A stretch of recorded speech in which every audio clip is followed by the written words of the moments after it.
সরস্বতী পুজোর জন্য একটা মেকআপ লুক দেখাবো আমার গেঞ্জি আমি সরি জেনজি বনুকুলের জন্য। স্কুল কলেজ পড়ুয়ারা এই মেকআপ লুকটা কিন্তু ট্রাই করতে পারো। সবার প্রথমে ফেসে লাগাবে ময়েশ্চারাইজার, তোমাদের ইচ্ছে মতন লাগাতে পারো, কিন্তু ময়েশ্চারাইজার লাগাতেই হবে। আর যেহেতু এটা দিনের মেকআপ তাই সানস্ক্রিন ইউজ করতে হবে। দেখো কলকাতা শহরে যা ঠান্ডা পড়েছে, আমার মতন আমার সানস্ক্রিনটাও জমে গেছে। তবে সানস্ক্রিন লাগাতে ভুললে কিন্তু আমি ভীষণ বকা দেবো। তারপরে লিপসটাকে আমি ভ্যাসলিন দিয়ে ভালো করে ময়েশ্চারাইজ করে নেবো। মেকআপ যতক্ষণ না শেষ হচ্ছে এই ভ্যাসলিনটা মুছলে কিন্তু চলবে না, নাহলে লিপস্টিকটা বড্ড মনে হবে যেন ফেটে ফেটে গেছে। তারপরে আইব্রোটাকে সেট করবো। আইব্রো সেট করলে পুরো ফেসটাই কিন্তু চেঞ্জ হয়ে যায়, কিন্তু খবরদার কেউ কিন্তু কালো রঙের আইব্রো পেন্সিল ইউজ করবে না, ব্রাউন কালার ইউজ করবে।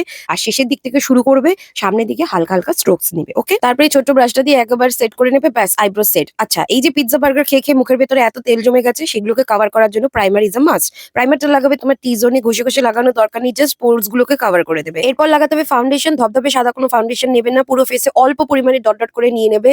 লেস ইজ মোর, এক গাদা লাগিয়ে নেবে না। আর এটাকে লাগানোর জন্য যে স্পঞ্জটা ইউজ করবে সেটাকে ভালো করে জলে চিপে নিগড়ে নেবে।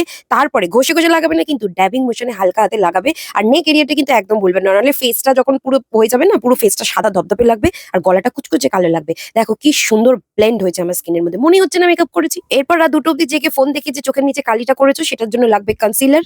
মানে নিজের যে টোনটা আছে না, সেটা থেকে 1 থেকে 2 শেড হালকা নিয়ে নেবে, ব্যাস তাহলেই হয়ে যাবে। চোখের উপরে, চোখের তলায় আর মুখের অ্যারাউন্ডে যদি ছোট ছোট দাগ থাকে সেটাতে লাগিয়ে নিয়ে এটাতেও ড্যাবিং মোশনে ভালো করে ব্লেন্ড করে নেবে। ওকে, লজ্জা টজ্জা তো খুব একটা তোমরা পাও না, তাই ব্লাশ দিয়ে গালটাকে একটু লাল করার চেষ্টা করছি। এখানটায় ক্রিম ব্লাশ ইউজ করেছি, খুব অল্প করে নেবে, এক গাদা নিয়ে নেবে না, অল্প অল্প করে নিয়ে গালের মধ্যে ব্লাশটা লাগিয়ে নেবে। এবার একটু পাউডার দিয়ে ফেসটাকে সেট করতে হবে। তো তোমরা তো ছোট্ট বেবি, তাই বেবিদের পাউডারও তোমরা ইউজ করতে পারো। চোখের নিচে যেখানে যেখানে ওই কনসিলার লাগিয়েছিলে সেই জায়গাগুলোতে হালকা হাতে ফেসটাকে সেট করে নিও পাউডার দিয়ে। না, পাউডার লাগানোর পরে সেটিং স্প্রে দিয়ে ফেসটাকে সেট করে নেবে, নাহলে কিন্তু ওই রিলস বানানোর সময় কিন্তু সব মেকআপ গলে গলে পড়ে যাবে। কি আই মেকআপ করতে ভয় লাগে? কোনো প্রবলেম নেই, জাস্ট একটা এমন প্যালেট নাও যেখানে একটু ব্রাউনিশ টোন থাকবে, একটা হালকা ব্রাউন শেড চোখের উপরে আর নিচে ভালো করে লাগিয়ে নাও, ব্যাস। দু চোখের আইলাইনার যদি তোমারও সেম সেম না হয়, তাহলে এরকম পেন আইলাইনার ইউজ করতে পারো। প্রথমে সাইড থেকে শুরু করবে, তারপরে ভেতরের দিকে যাবে। ভেতর থেকে যদি শুরু করে দাও তাহলেই কিন্তু টেরা বেঁকা আইলাইনার হয়ে যাবে। তারপরে কাজল লাগাতেও পারো, নাও লাগাতে পারো। যদি লাগাও তাহলে ওই যে আইশ্যাডোটা লাগিয়ে নিয়েছিলে না চোখের নিচে আগে, তাহলে কিন্তু এই কাজলটা লাগালে সেটা স্মাচ করবে না, চাইলে একটুখানি হালকা স্মাচ করে দিতে পারো।